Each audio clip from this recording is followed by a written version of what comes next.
You have lived your entire life inside a theater, mistaking the stage for the world. The applause, the roles, the lights, none of it is yours. And yet you perform endlessly, afraid of what would happen if you stopped. But there comes a time when the soul grows silent, when the image in the mirror no longer speaks your name, when every noise from the outside begins to feel like exile. This is not depression, it is summoning.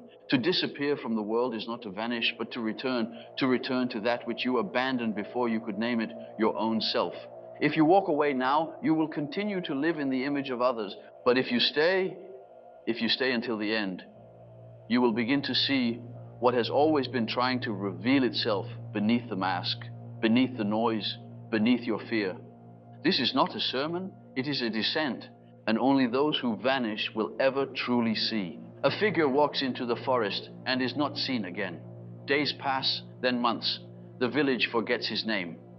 But in the forest, something ancient remembers, and it begins to speak.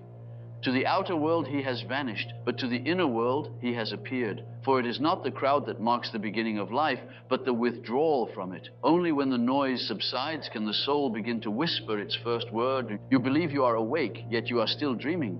You imagine that your thoughts are yours, but they have been carved by the hands of the collective, shaped in the image of those you hoped would love you. Your speech, your roles, your fears, they are not self. They are inheritance, adaptation, compensation, echo. To disappear is not to run from life. It is to step beyond illusion. To vanish from the stage is not weakness. It is initiation. The world you see is not the world. It is your projection, your unexamined patterns cast upon the canvas of life. You think you act freely, but the self is nowhere present. There is a deeper truth. The psyche calls for descent, not expansion. The soul requires solitude, not applause. To see clearly, one must first vanish, not from duties or flesh, but from the false gods within, ambition without meaning, desire without depth, presence without inwardness. And disappearance is the most radical act of attention. It is an invitation, a rupture, a letting go of the gaze that keeps you hostage. When you no longer perform, the unconscious begins to speak, not in doctrine, not in command, but in symbol. And what it reveals is not fantasy. It is soul. It is the unlived life that clings to your ankles and speaks in the voice of restlessness. It is the image of the child you abandoned, the woman you never became, the man you disowned to become accepted. It is the serpent that coils behind the curtain of consciousness and waits for you to remember. To disappear from the world is to reclaim what you have projected, to take back from others the qualities you secretly own. To see, perhaps for the first time, the stranger who lives beneath your mask.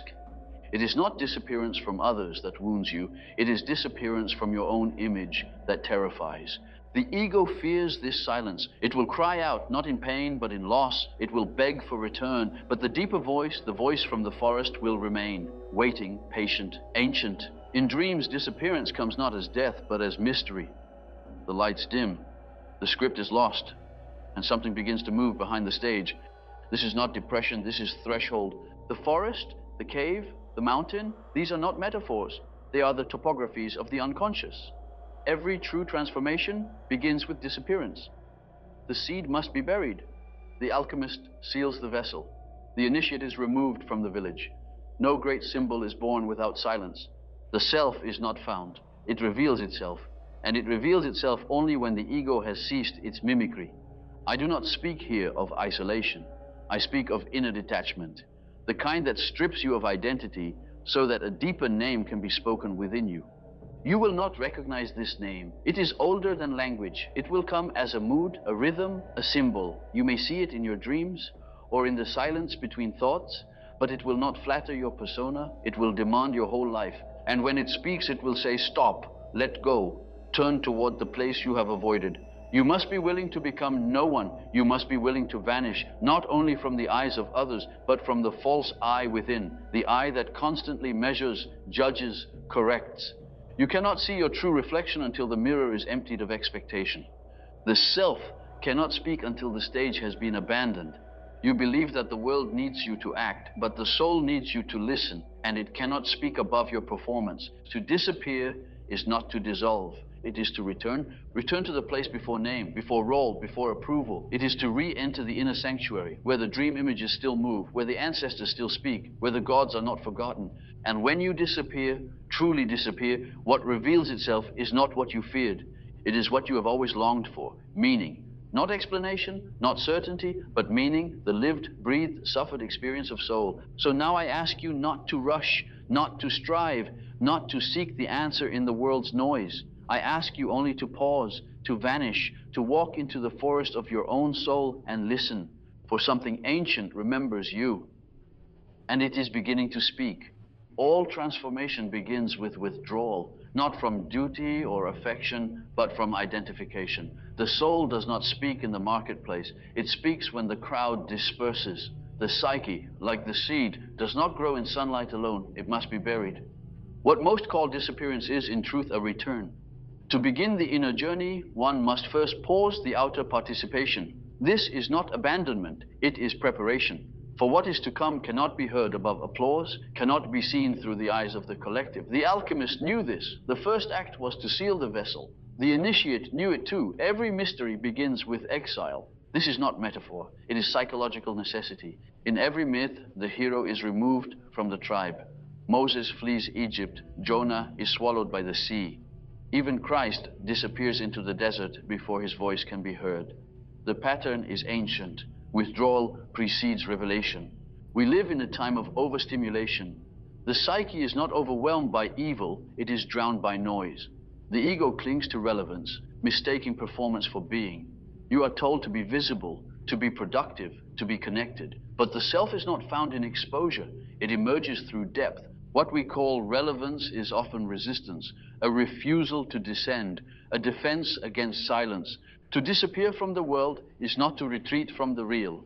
It is to step away from the false, from roles assigned by fear, from obligations born of guilt, from desires that do not nourish but distract. In truth, the outer world has become the theater, but the inner world, forgotten, neglected, remains the only stage upon which authentic life unfolds. A dream reveals this. A man sits in a vast theater watching a play. The stage is ornate. The actors speak lines he has heard before. Then suddenly the lights go out. Panic rises. But when they return, the stage is empty. No actors, no sound. Only a mirror where the curtain used to be. He looks around. He is alone. And slowly he realizes he is the actor. He is the audience. And the script is gone. This is the beginning. First, the outer performance is interrupted. This is the surface layer of disappearance. No more affirmation, no more identity through function. But the deeper layer is more radical, the vanishing of the inner witness. That voice which narrates, which judges, which frames everything through the lens of self-importance, it too must dissolve. When it does, something unexpected arises, silence. And in this silence, time fragments. The past no longer binds. The future loses its hunger. One is returned to the pre-egoic state, the raw psyche, the elemental being before it became a name. Many fear this. They say, if I disappear, I will lose everything. And they are right, but they forget what is lost was never truly theirs. It was borrowed, constructed, inherited. It served for a time, but now the soul demands something real. To disappear is to fall below the threshold of performance, to no longer explain yourself, to no longer polish the mask, to let the face grow still. And this is not death, it is beginning.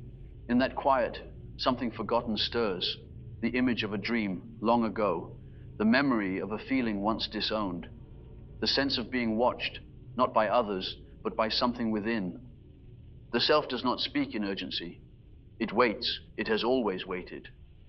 Disappearance is not a punishment, it is initiation. But initiation demands solitude, not the solitude of geography, but of consciousness, to step aside from the stream of habit, to see your life not as a fact, but as a story, to ask, who wrote this, and why did I accept it? The ego cannot answer, because the ego did not write the dream. Only in withdrawal does the true author appear. This author does not flatter, it does not console. It brings images, symbols, moods, it speaks in myth, and its message is this: you are not who you think you are. You are more. But to discover this, you must stop proving it. The modern sickness is not selfishness, it is absence, a soul so diluted by outer demand that it forgets how to dwell within. We chase relevance because we fear silence. We seek affirmation because we do not know our name. To disappear from the world is to face this silence, to ask the question behind all masks, who waits for me beneath the noise?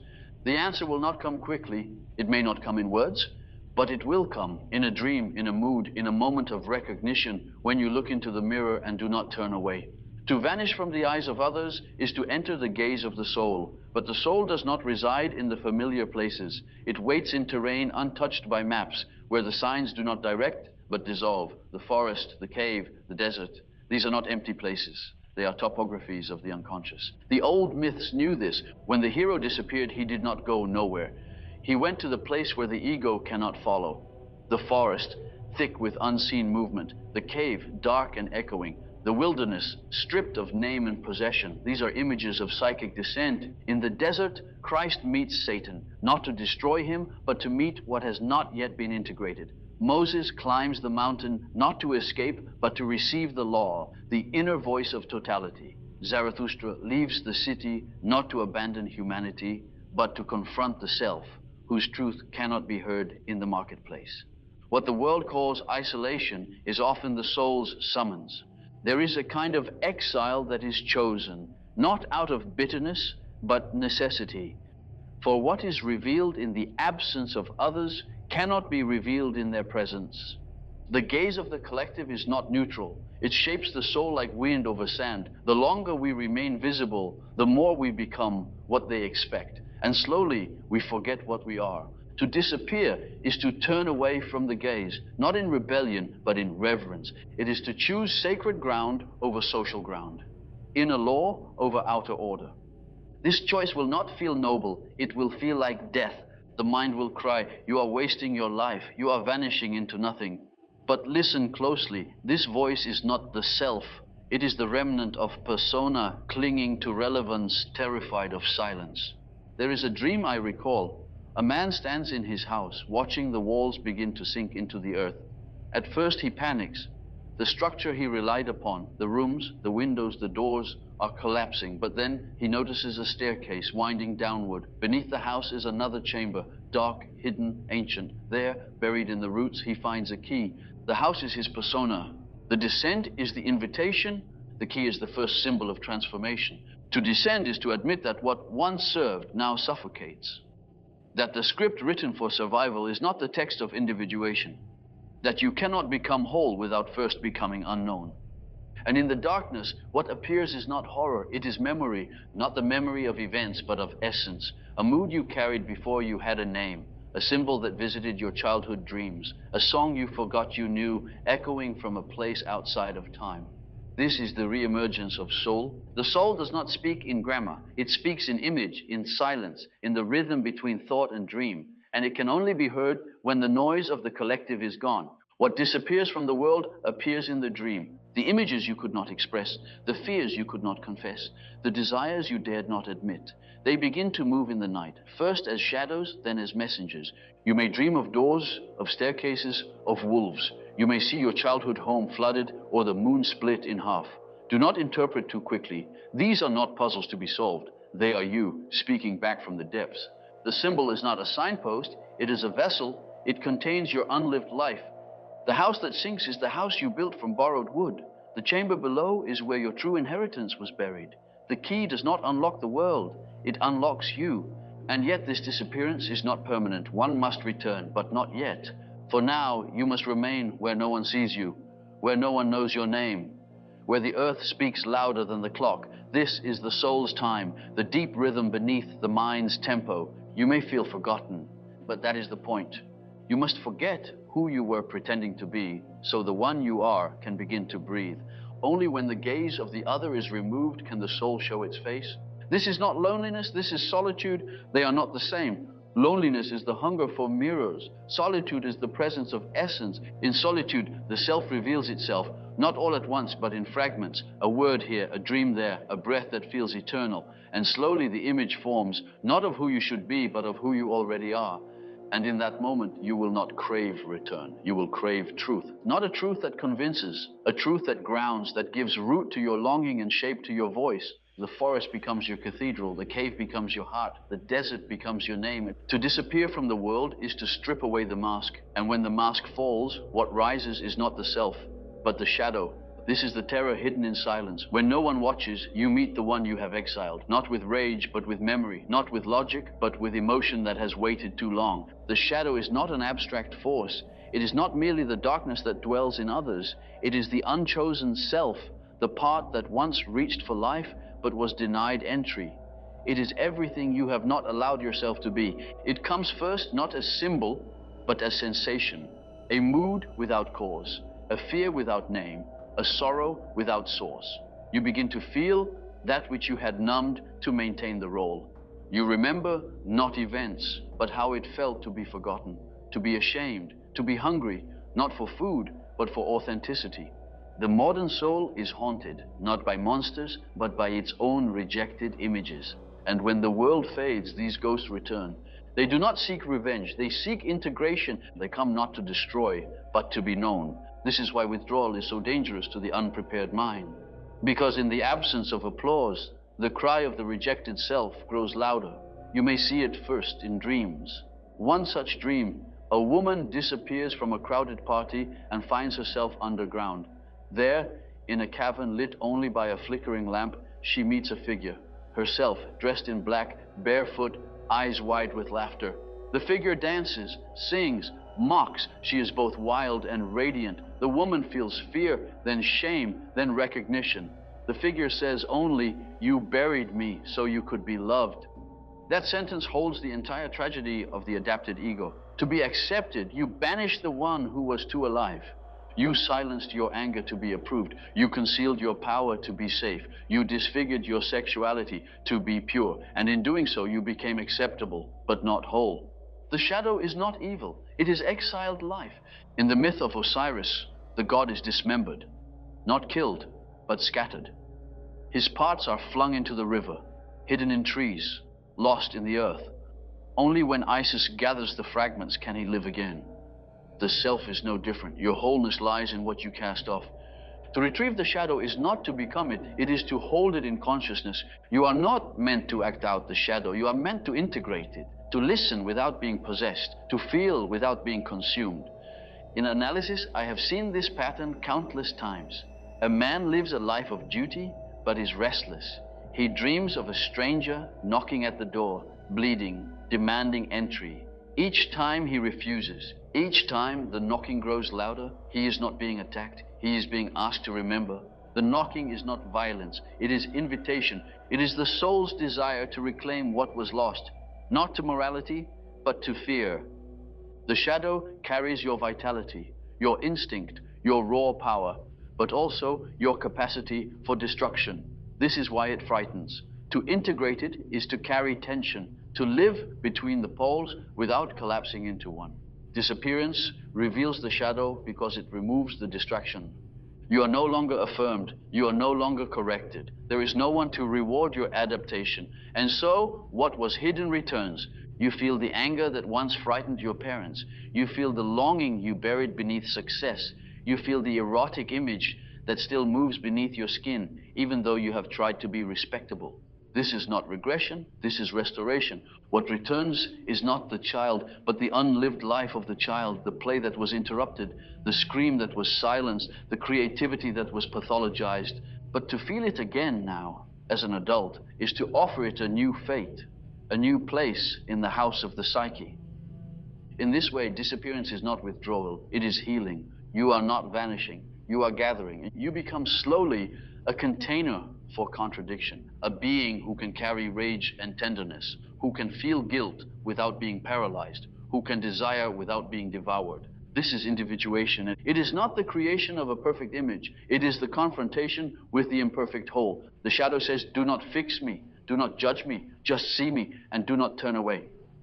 And if you can endure that, if you can stay in the presence of your own rejected self without fleeing, moralizing, or acting out, then something miraculous occurs. You feel strength, not dominance, not bravado, but a groundedness that cannot be taught, because you are no longer partial, you are no longer divided. You do not need to perform wholeness, you are becoming it. And the dream changes. The once mocking figure becomes quiet. She places a hand on your shoulder. She does not need to speak. You already know you are now both. And the soul, watching from the forest, nods in silence. After the shadow has been welcomed, not annihilated, not explained, but faced, something else approaches, not a figure of fear, but one of disorientation. This is the psychic opposite, the inner companion whose presence was always felt but never fully seen. In man, she arrives as the anima. In woman, he appears as the animus. These are not fantasies, they are archetypal realities, ancient templates imprinted in the soul. They do not belong to personal memory, but to the deeper memory of the species. The anima is not merely feminine, she is soul, she is the life within life, the breath of the unconscious. She appears in dreams not as a nurturing mother, but as a dancer, a seductress, a weaver of riddles. She comes to disturb, not to comfort. For her purpose is not to affirm the ego, but to open it. Likewise, the animus is not simply a masculine idea. He is judgment, structure, word. He may appear in dreams as a soldier, a priest, or a dark figure bearing a book. He speaks not gently, but with force. He is the spirit that separates, that divides illusion from truth. But they are not enemies. They are not interruptions. They are guides, dangerous guides, yes, but necessary ones. They stand between the ego and the self. They open the gate, but only after the ego has been tested. You do not summon them. They arrive when you vanish. For as long as you are fused with the collective, with duty, with appearance, these inner figures remain projected. You see the anima in your lover, the animus in your enemy, and you respond not to reality, but to your own unrecognized depths. But in disappearance, projection withdraws, and what once walked beside you in the world now stands before you in the psyche. There is a dream that speaks of this. A man dreams of a woman who lives at the bottom of a well. Each night he descends to meet her. She never speaks, but her eyes reveal memories, his childhood, his fears, his deepest longings. One night he sees her crying, not for herself, but for him. He realizes she remembers everything he forgot. This is the anima. She is memory, imagination, truth, not as information, but as living image. She reveals the gap between who you are and who you might become, but her truth cannot be owned. It must be suffered. In the myth of Inanna, the goddess descends to the underworld. At each gate, she is stripped of crown, jewels, garments, until she is naked. She is judged, she is killed, but only through this descent can she be reborn, bearing wisdom that cannot be bought. Ereshkigal, her dark sister, is not the villain. She is the other half, the one Inanna refused to see. Such is the anima. She wounds to awaken. She seduces, not to enslave, but to teach you where you still serve illusion. She withdraws, not to punish, but to call you inward. The animus acts similarly. He speaks with arrogance, not to shame, but to expose the false certainty you still carry. He may appear rigid, cruel, intellectual, but beneath him is fire, the fire of logos, of meaning. The animus does not want you to obey, he wants you to question. He is the part of the woman that speaks truth, even when it breaks the heart, that knows even when others beg her to forget, that resists even when her culture demands submission. But without withdrawal, you cannot meet him. You will continue to marry him, worship him, fight him in the world, never realizing that he lives within. In analysis, I have seen this many times. A woman known for kindness dreams of a cruel man who questions everything she does. She feels oppressed, but with time she sees this is not an enemy. It is the voice she never allowed herself to have, the one that says no, that judges not to condemn, but to protect. This is the animus revealed, not in the form of a man, but as soul structure. When you disappear from the world, the anima and animus return from exile. No longer projected, they become companions. Not always kind, but always truthful. They demand relationship, not obedience. They are not aspects to be mastered. They are mysteries to be lived. The anima will break your heart to open it. The animus will burn your mind to purify it. But what remains is not ashes. It is form. This is the inner marriage. It does not occur in dream alone. It begins in symbol, but it demands life. It requires you to act differently, to no longer seek from others what lives within. You stop demanding soul from partners. You stop fearing your own vision. You begin to speak in your own voice, not the voice that pleases, but the one that knows. In silence, this marriage takes root. You listen to dreams not as puzzles, but as scripture. You walk through your life not as a role, but as a vessel, and something begins to grow. Not power, not perfection, but presence. The one who lives with anima or animus no longer asks the world for answers, and they ask only, what is required of me now by the self? And that question reshapes everything. To disappear from the world is not only to retreat from the eyes of others, it is to stand without the mirrors that once told you who you were. When there is no reflection, there is no performance. When there is no audience, the costume begins to fall away, and what is revealed beneath it is not the self, but the absence of self. The persona has died. The persona is the mask fashioned for the marketplace. It is the face built for belonging, for safety, for approval. We all need it. Without persona, we would stand naked before the chaos of the collective unconscious. We would dissolve, but we forget that we are not the mask. In time, the persona becomes not a tool, but a prison. It grows over the face. We begin to speak its words, dream its dreams, crave its rewards, and the soul falls silent. Disappearance is the undoing of that spell. When no one praises you, who are you? When no one corrects you, what remains? When you are no longer doctor, mother, artist, servant, when you are no longer needed, what lives in your chest? This is the terror of vanishing. The ego cannot survive without feedback. It loses shape. It begins to see that its story was stitched together from the gaze of others, and so the soul must take it apart. There is a dream. A man walks into a hall of mirrors. Each mirror shows a different version of himself, brave, kind, successful, beautiful. But then he hears a sound behind the glass, a child's voice, faint and weeping. He smashes the mirrors one by one. Behind each, nothing but smoke until he finds the one that hides a door. He steps through. There, in a dark room, he sees the child asleep, curled in the ashes. This is the truth the persona conceals. We are not what we show. We are what we forget. The child is not the ego. It is the original feeling, the first response to life, before language, before role. It is the image the world asked you to abandon in exchange for belonging. The death of the persona is the restoration of that child, not as naivety, but as source. In alchemy, this is the nigredo, the blackening, the phase of putrefaction when the king dies and the vessel is sealed. There is no light, no direction, only decay. It is not a mistake. It is the first requirement of transformation. We live in a culture that denies this phase. We are told to polish, to perform, to progress, to skip the rot and go straight to gold. But there is no gold without dissolution. There is no self without dissent. In the sealed vessel of disappearance, something ancient begins to stir. Not joy, not certainty, but a kind of presence. A silence that is not empty, but alert. A watching that has no face, but sees everything. You begin to know that you are not the thoughts that speak. You are the space in which they echo. And slowly, the I becomes less certain. You stop saying, I am this, or I must be that. You begin to say, I do not know who I am, but I feel something is forming. This is the reorientation of identity from persona to presence.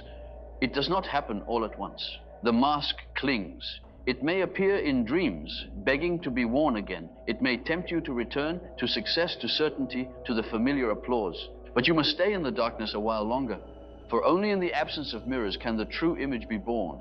A man in analysis once told me he had stopped recognizing himself in photographs. He felt disconnected, adrift. I told him, that is good. The one you see in the picture was your costume. Let him go. This is not madness. It is initiation. The ego must dissolve before the self can emerge. And the more tightly you held to your roles, the more painful the dissolution. You may feel shame, as if you are wasting your gifts, as if you are betraying the life you built. But this is the voice of the dying persona. Let it die. Bless it for protecting you. Thank it for its service, and then release it. There is no transformation without this sacrifice. You are not becoming nothing. You are becoming true. The dreams will reflect this shift. You may begin to see empty rooms, falling masks, forgotten names. You may feel lost. But that loss is the sign that you are no longer living a borrowed life. In the place where identity used to be, something new can grow. Something not shaped by fear, but by essence. In time, you will return to the world, but not yet. For now, let the world forget you so you can remember yourself. Once the mask has fallen, once the persona lies in quiet ashes, and the voice of the outer world no longer echoes through the halls of your mind, then and only then does the self begin to stir. Not as idea, not as image, but as a presence. The self is not the perfected ego. It is the totality that contains the ego and the unconscious, light and shadow, masculine and feminine, instinct and spirit. It is not attained, it is revealed. And it reveals itself not in conquest, but in stillness. The self is not the prize at the end of a journey. It is the ground upon which every journey begins. Yet it cannot be known while the ego clings to sovereignty. It requires surrender. It requires that the ego step down, not in defeat, but in reverence. This is why disappearance is sacred. When all forms collapse, when identity is no longer performed, when the inner opposites no longer project themselves onto the outer world, then the self becomes audible, not as a voice, as resonance, as a center you did not create, but which creates you. You may feel it in a moment of deep silence when time ceases to press forward and instead opens inward. You may sense it in a dream where a figure watches you, not with judgment, but with a knowing beyond language. You may feel it when, in the absence of any reason, you are filled with an unbearable fullness, a weightless gravity. A woman once told me she dreamt of a lion sleeping inside her chest. She feared it. For weeks she avoided the dream. But one night the lion awoke. It opened its eyes, and it did not devour her. It breathed. Its breath filled her body. She awoke in tears, not from fear, but from recognition. The self had touched her, not through symbols of comfort, but through the image of integrated strength. The self is not moral. It is not good or bad. It is beyond duality. It is wholeness, and wholeness often violates our conscious values. This is why the self cannot be managed. It can only be served. When it speaks, it may demand rupture. It may lead you away from what you thought was life. It may ask you to abandon the path you called destiny and walk instead into uncertainty. But its voice is not chaotic. It is archetypal, and once heard, it cannot be forgotten. You do not follow it like a map. You orbit it like a sun, and the closer you come, the more your illusions burn away. This burning is not punishment, it is purification. In the language of alchemy, the self is the philosopher's stone, not because it changes lead into gold, but because it reveals that lead was always part of gold. It unites what was divided. It shows that the shadow, the wound, the failure, these are not mistakes, they are materials. In the absence of the world's distractions, the self teaches you the art of holding tension, of being both broken and whole, of being both afraid and brave, of being both rooted in matter and stretched toward spirit. This is the mystery. The self is not a place, it is a relation, a dynamic equilibrium between all that you are and all that you are becoming. It cannot be understood, it must be lived. And to live it is to suffer transformation again and again. But in that suffering, meaning arises, not explanation, not logic, but a depth that makes the pain endurable, the chaos intelligible, the journey necessary. You begin to understand that your life is not an accident.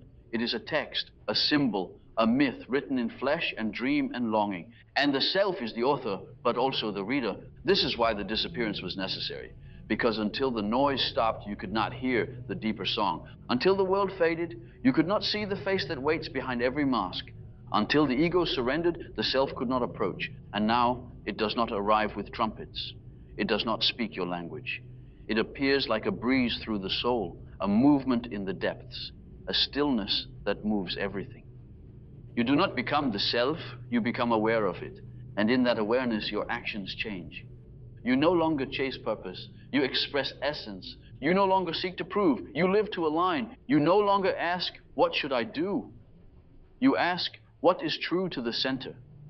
This is not selfishness, it is obedience, not to society, not to ego, but to the inner law, the imaginal order, the archetypal necessity. You become a vessel, and life pours through you, not as performance, but as presence. The self is not perfection, it is integration, and that integration will require everything, but it will also give you everything you were meant to carry. There comes a moment after the descent, after the dismemberment of roles, after the silence has filled every corner of the psyche, when something stirs not as memory, not as symbol, but as direction. It does not come as a voice from above, nor as a plan laid before the eyes. It is not received through intellect, but through inner alignment. The one who has disappeared must now return, but not as who he was. He returns not to resume, but to re-enter. And what returns is not a personality, but a presence. The world into which he steps is the same. The noise persists, the roles await, the expectations remain tethered like invisible vines. But something fundamental has shifted, the point of orientation. He is no longer guided by the outer gaze, but by the inner flame. Not brighter than others, but lit from within. This is the result of disappearance, not escape, but transfiguration.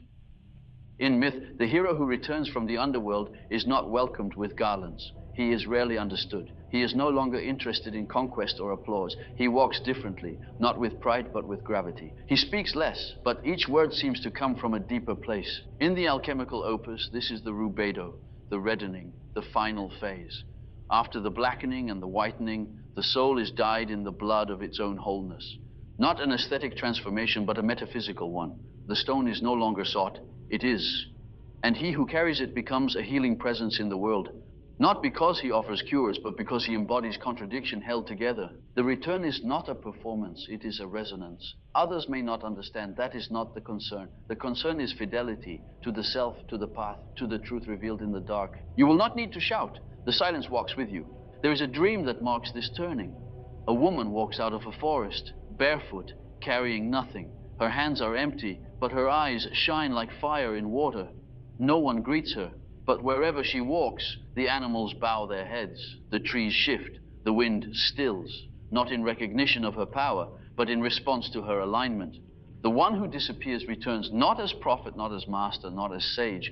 He returns as individual, not special, but whole. To be an individual is to live without echo. It is to move without the need for affirmation, to act without performance. It is to carry your fate as your own, without blaming, without begging, without hiding. It is to be faithful not to form, but to essence. You do not re-enter the world to convert others. You re-enter to live the law revealed in solitude. If others ask, you speak. If they do not, you still embody. Your silence is your sermon. The village may look the same, but you no longer belong to it in the same way. You walk through it, not as stranger, but as one who has remembered what the village forgot, that the real temple is inward, that the real ritual is the dialogue between ego and self, that the sacred is not in doctrine, but in presence.